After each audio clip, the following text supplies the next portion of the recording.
나는 올해로 105살이 되었습니다. 이 말을 들으면 대부분의 사람들은 대단하시네요 라고 말합니다. 그런데 나는 그 말을 들을 때마다 속으로 조용히 묻습니다. 정말 그럴까요? 오래 사는 것이 정말 대단한 일일까요? 나는 지금까지 수많은 사람들의 삶을 지켜보았습니다. 예수는 세상을 떠났지만 마지막 순간까지 눈빛이 따뜻하고 입가에 미소를 머금었던 사람들이 있었습니다.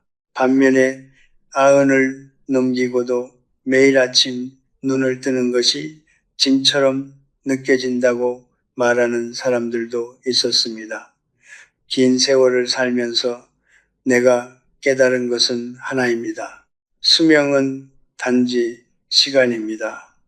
그 시간을 무엇으로 채우느냐, 그것이 전부입니다. 오늘날 사람들은 오래 사는 것을 당연히 좋은 일로 여깁니다. 의학은 발전하고 평균 수명은 늘어나고 100살 시대라는 말이 낯설지 않은 세상이 되었습니다. 그런데 나는 묻고 싶습니다. 당신은 지금 오래 살 준비가 되어 있습니까?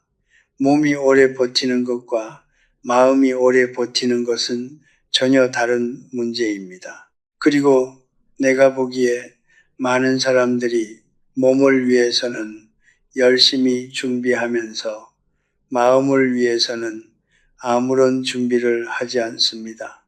나는 젊었을 때 행복이란 무언가를 이루는 것이라고 생각했습니다.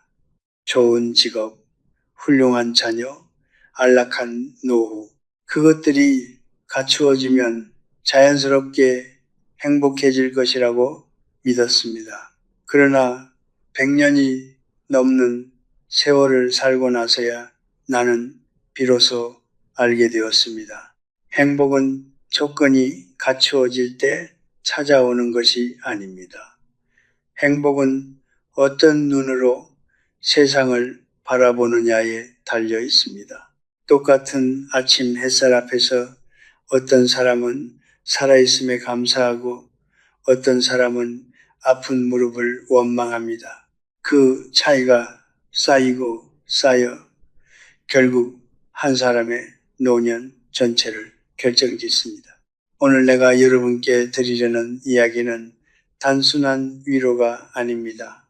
나는 달콤한 말로 여러분을 안심시키려는 것이 아닙니다.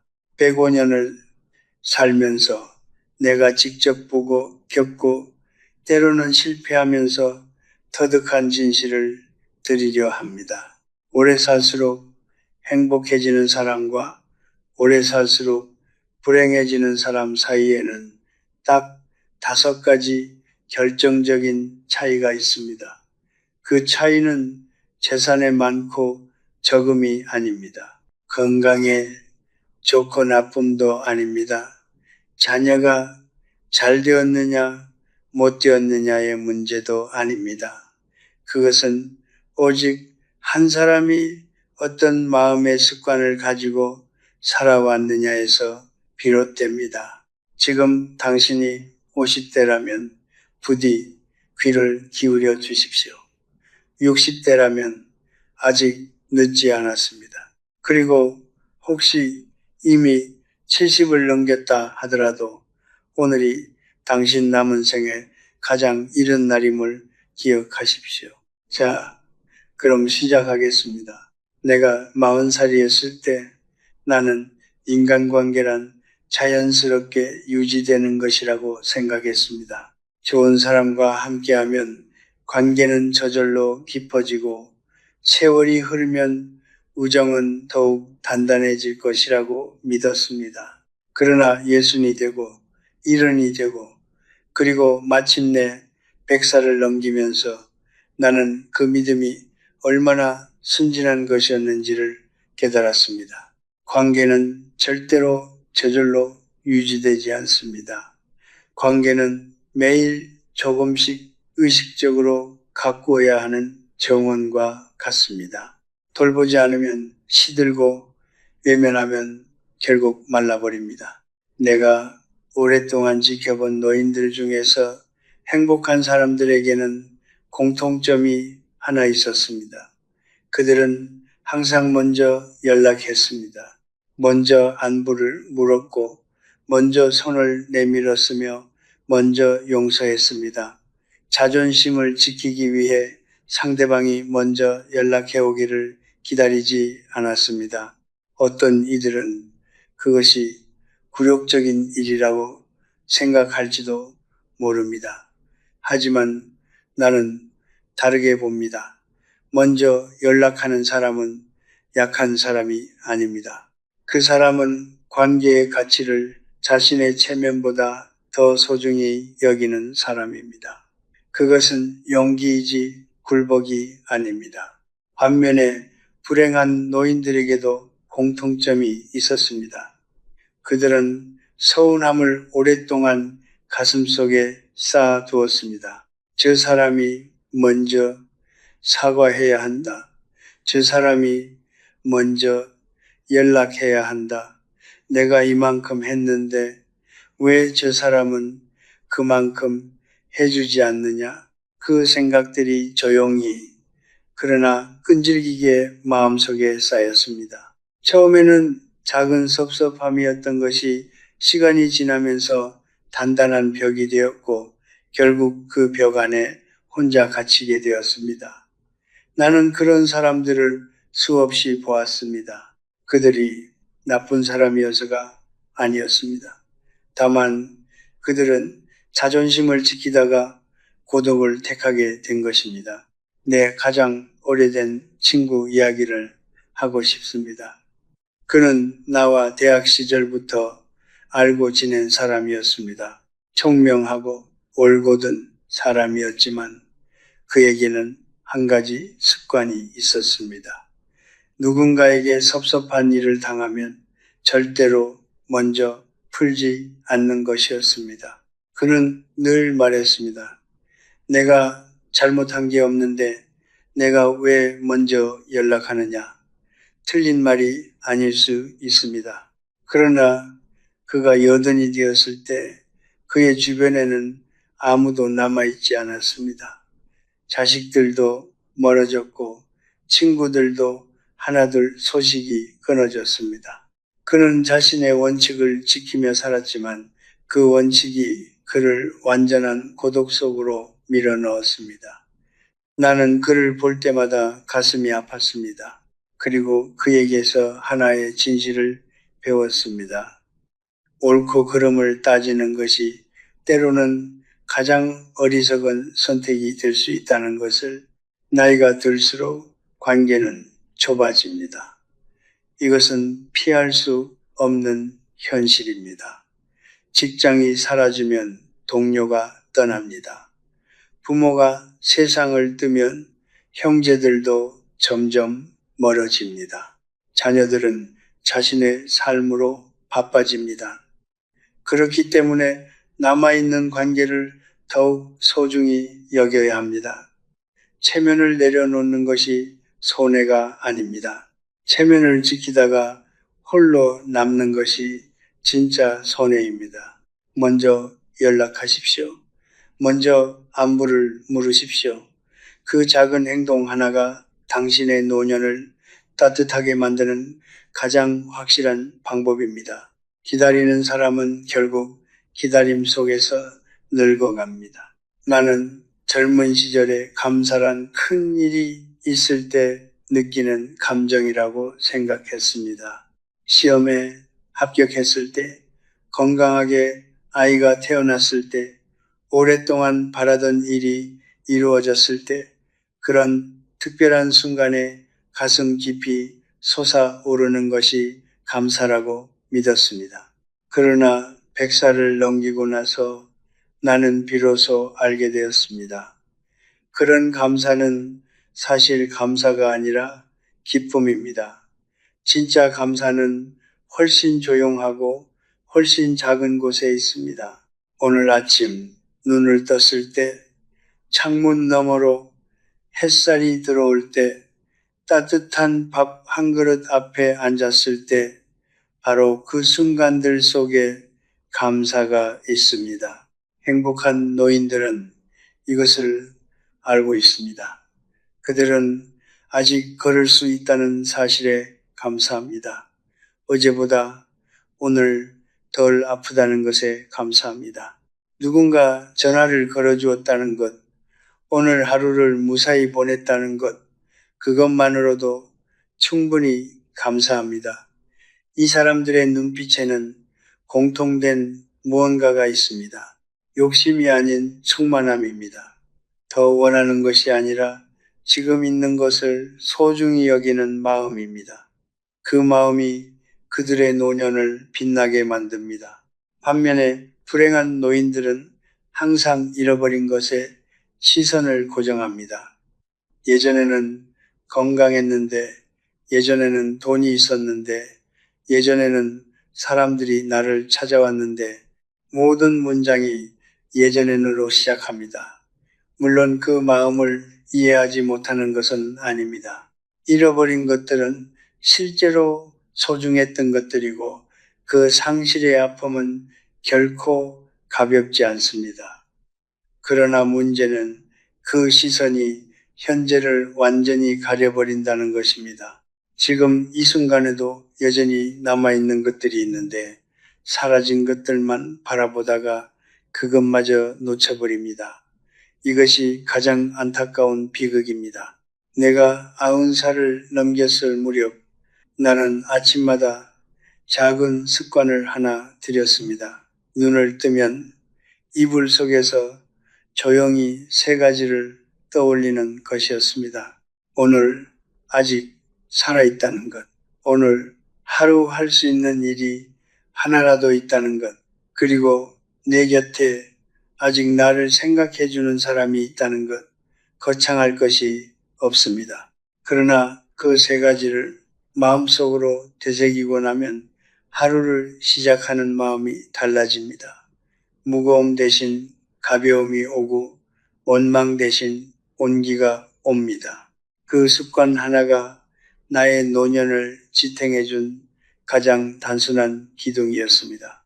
사람의 마음은 정원과 같습니다. 어떤 씨앗을 심느냐에 따라 전혀 다른 꽃이 핍니다. 감사의 씨앗을 심은 사람의 정원에는 나이가 들수록 더 많은 꽃이 피어납니다.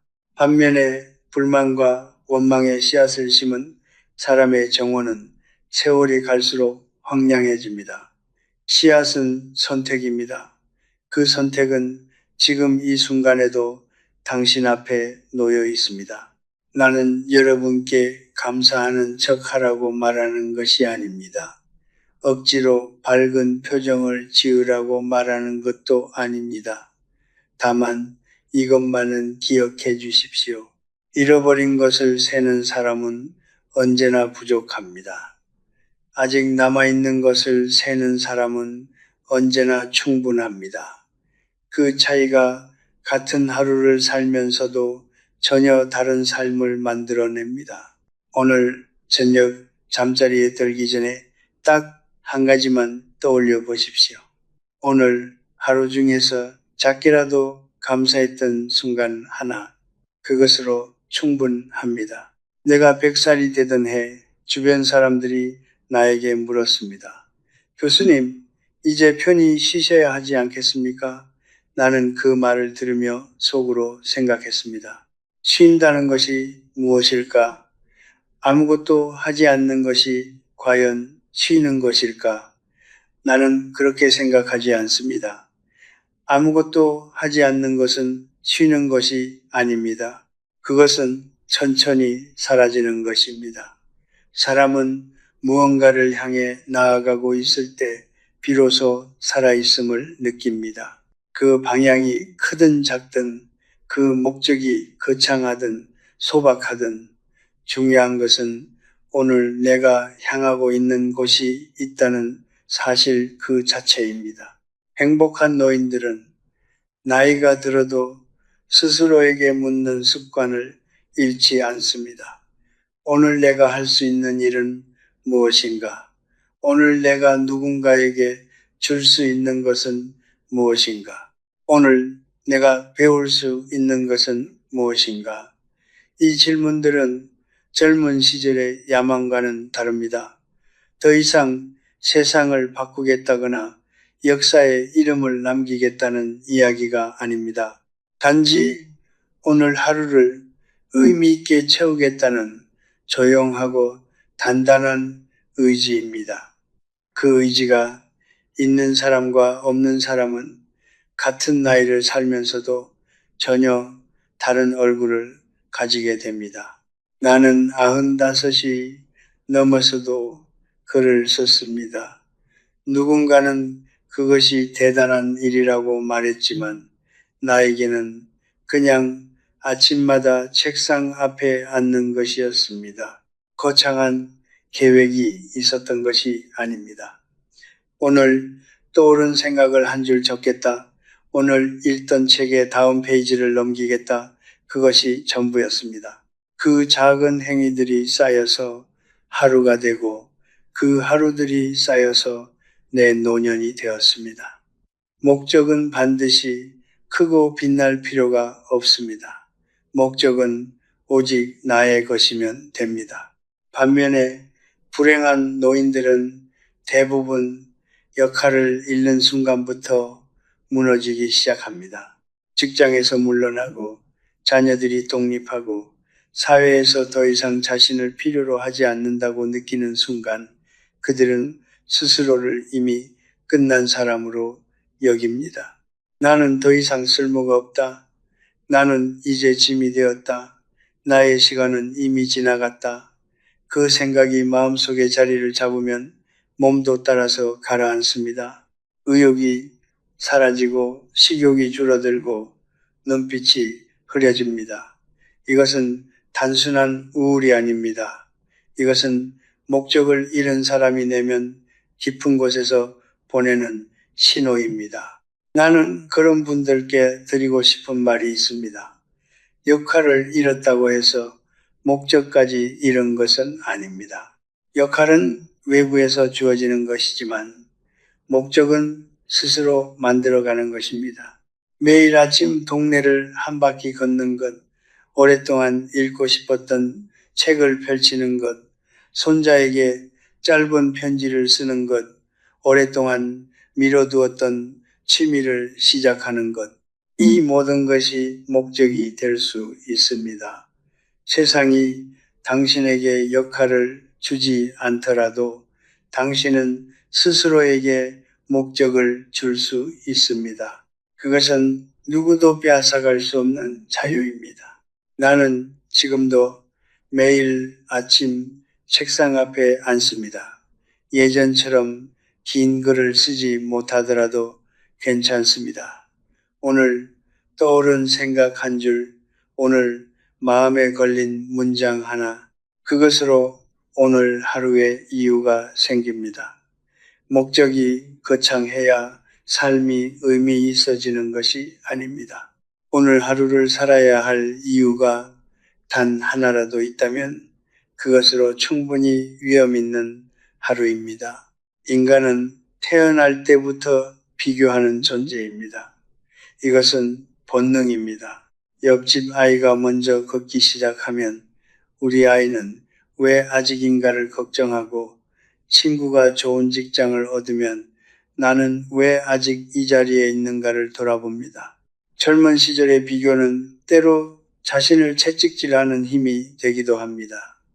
더 나아지고 싶다는 욕구, 더 잘하고 싶다는 의지, 그것이 나쁜 것만은 아닙니다. 그러나 나이가 들어서도 그 비교를 멈추지 못하면 그것은 동력이 아니라 독이 됩니다. 그리고 내가 오랫동안 지켜본 바로는 노년의 불행 중 상당 부분이 바로 이 멈추지 못한 비교에서 비롯됩니다. 불행한 노인들이 가장 자주 하는 말이 무엇인지 아십니까? 저 집 자식은 의사가 됐다더라. 우리 옆에 사는 분은 자식이 집도 사줬다더라. 저 사람은 나이가 들어도 저렇게 건강한데 나는 왜 이 모양인가? 말은 달라도 구조는 항상 같습니다. 저 사람은 저런데 나는 왜 이런가? 그 문장 속에 이미 답이 있습니다. 비교는 언제나 내가 부족하다는 결론으로 끝납니다. 왜냐하면 비교의 대상은 항상 나보다 나은 무언가이기 때문입니다. 자신보다 못한 것과 비교하면 잠시 위안이 되지만 그것도 결국 공허합니다. 비교 자체가 행복의 구조와 맞지 않습니다. 나는 여든이 지나면서 비교를 멈추기로 결심했습니다. 아니, 정확하게 말하면 비교의 방향을 바꾸었습니다. 더 이상 다른 사람과 나를 견주지 않았습니다. 대신 어제의 나와 오늘의 나를 비교했습니다. 어제보다 오늘 조금 더 솔직했는가? 어제보다 오늘 조금 더 너그러웠는가? 어제보다 오늘 조금 더 감사했는가? 이 비교는 나를 지치게 하지 않았습니다. 오히려 나를 조용히 앞으로 나아가게 했습니다. 상대가 없는 경주는 승패가 없습니다. 그리고 승패가 없는 경주만이 끝까지 달릴 수 있습니다.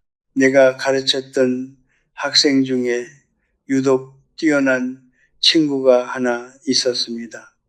머리도 좋고 성실하기까지 해서 주변의 기대를 한 몸에 받던 청년이었습니다. 그런데 그 친구는 늘 불행했습니다. 이유가 무엇이었을까요? 그는 항상 자신보다 조금 더 잘난 누군가를 찾아내어 그 사람과 자신을 비교했습니다. 1등을 해도 다른 학교에 더 뛰어난 사람이 있었고 좋은 직장에 들어가도 더 좋은 직장에 다니는 동창이 있었습니다. 수십 년이 지나 다시 만났을 때 그는 세상이 보기에 충분히 성공한 사람이었습니다. 그러나 그의 얼굴에는 만족이 없었습니다. 비교를 멈추지 않은 사람의 얼굴이었습니다. 나는 그를 보면서 다시 한번 확인했습니다.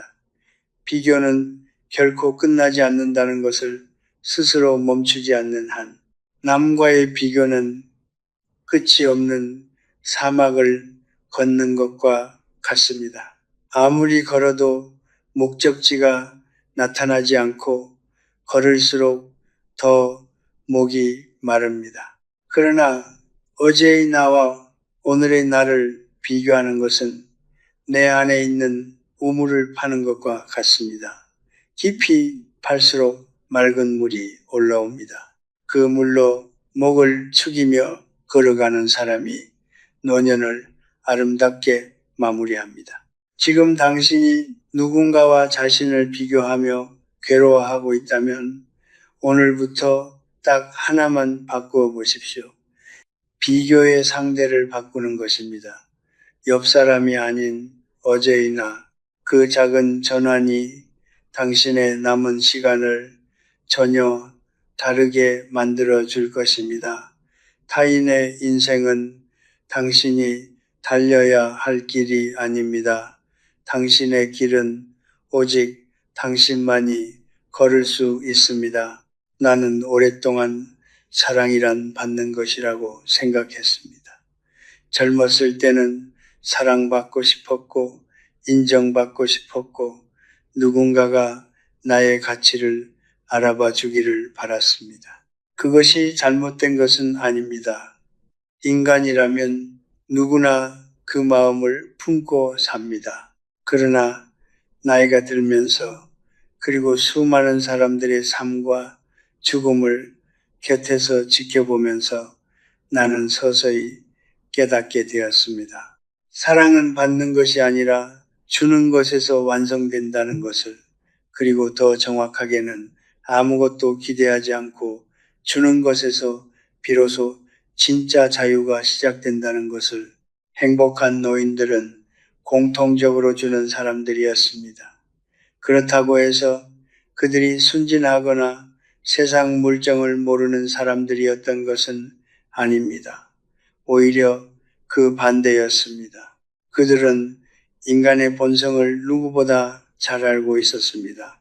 사람은 기본적으로 자기 자신을 먼저 생각하는 존재라는 것. 아무리 가까운 사이라도 이해관계가 달라지면 마음이 멀어질 수 있다는 것.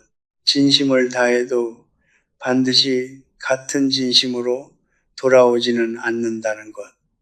이 모든 것을 알면서도 그들은 주었습니다.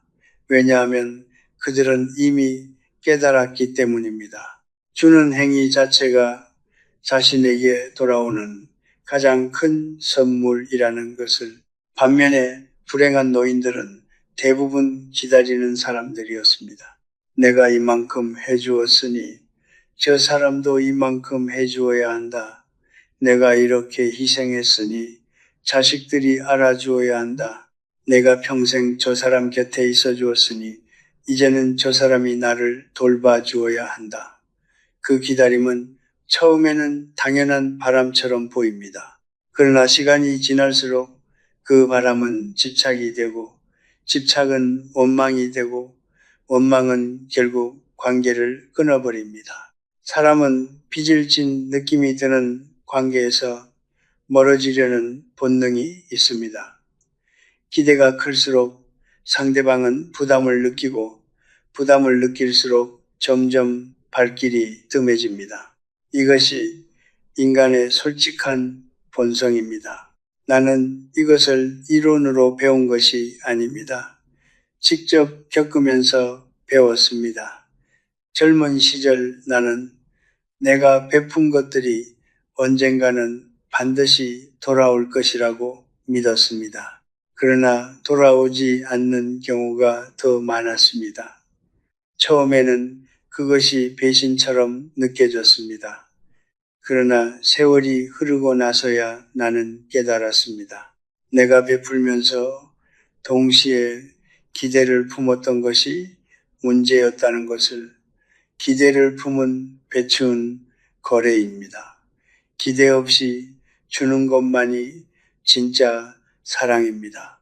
그리고 진짜 사랑만이 주는 사람의 마음을 맑게 유지시켜 줍니다. 내 삶에서 가장 아름다웠던 순간들을 떠올려 보면 그것들은 대부분 무언가를 받았을 때가 아니라 무언가를 주었을 때였습니다. 한 학생이 길을 잃고 있을 때 방향을 잡아주었던 순간, 힘들어하는 친구 곁에서 그냥 조용히 함께 앉아 있어 주었던 순간, 아무 말 없이 누군가의 손을 꼭 잡아주었던 순간, 그 순간들에 나는 아무것도 돌려받지 못했지만 가슴속 깊은 곳에서 충만함이 차올랐습니다. 그 충만함은 어떤 칭찬이나 보상으로도 살 수 없는 것이었습니다. 사랑의 방향을 바꾸십시오. 받으려는 마음에서 주려는 마음으로, 인정받으려는 마음에서 헌신하려는 마음으로. 이것이 단순히 도덕적인 가르침이 아닙니다. 이것은 당신 자신을 위한 가장 현명한 선택입니다. 기대를 내려놓는 순간 실망도 사라집니다. 실망이 사라지는 순간 관계가 가벼워집니다. 관계가 가벼워지는 순간 비로소 오래 갈 수 있습니다. 받으려고 손을 내미는 사람의 손은 항상 비어 있습니다. 주려고 손을 내미는 사람의 손은 항상 따뜻합니다. 그 따뜻함이 결국 자신에게 돌아옵니다. 돌아오지 않더라도 그 사람의 손은 여전히 따뜻합니다. 그것으로 충분합니다. 나는 오늘 여러분께 5가지 이야기를 드렸습니다. 관계, 감사, 목적, 비교, 그리고 사랑의 방향. 그런데 이 5가지를 하나씩 따로 떼어놓고 보면 그것은 단순한 조언의 목록에 불과합니다. 그러나 이 5가지를 하나로 모아서 바라보면 거기에는 하나의 커다란 진실이 담겨 있습니다.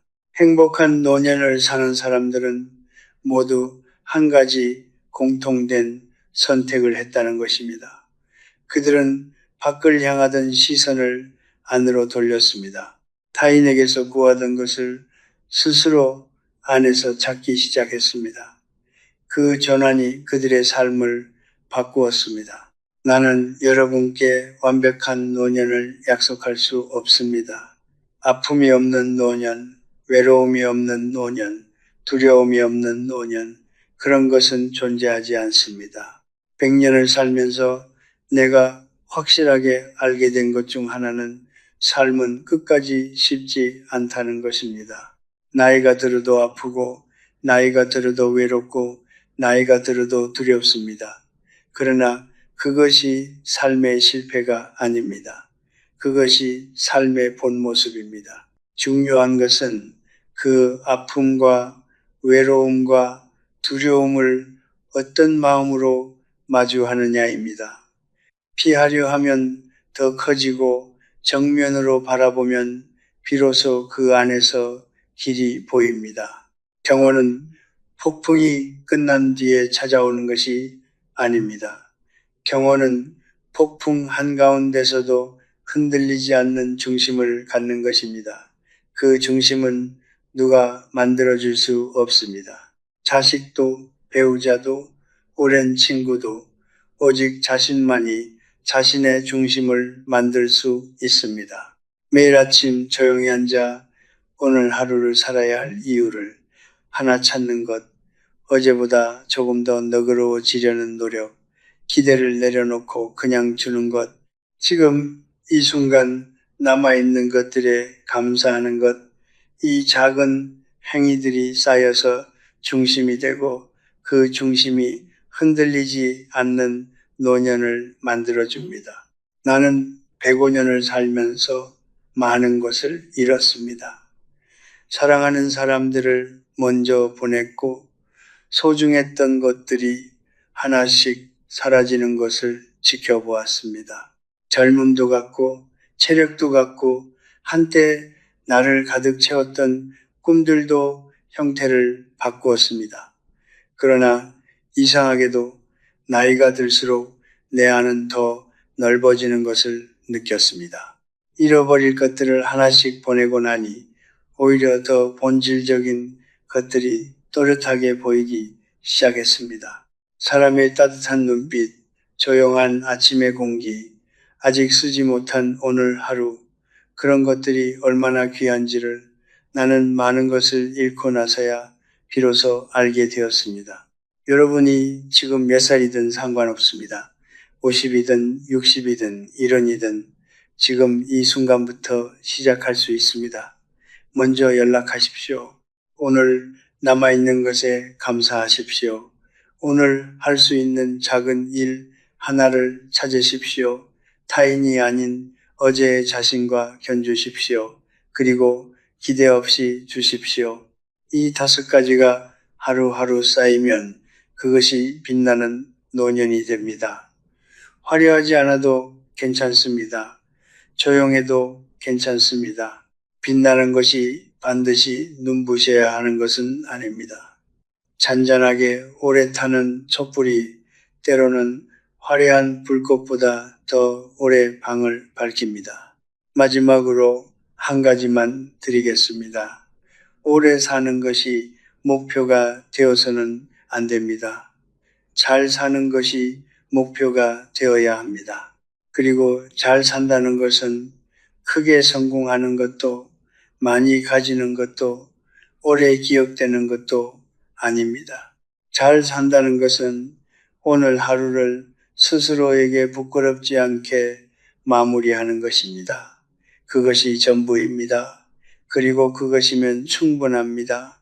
삶은 요란한 축제가 아닙니다. 삶은 조용하고 품위 있는 걸음의 연속입니다. 그 걸음을 끝까지 천천히 그리고 당당하게 걸어가시길 바랍니다.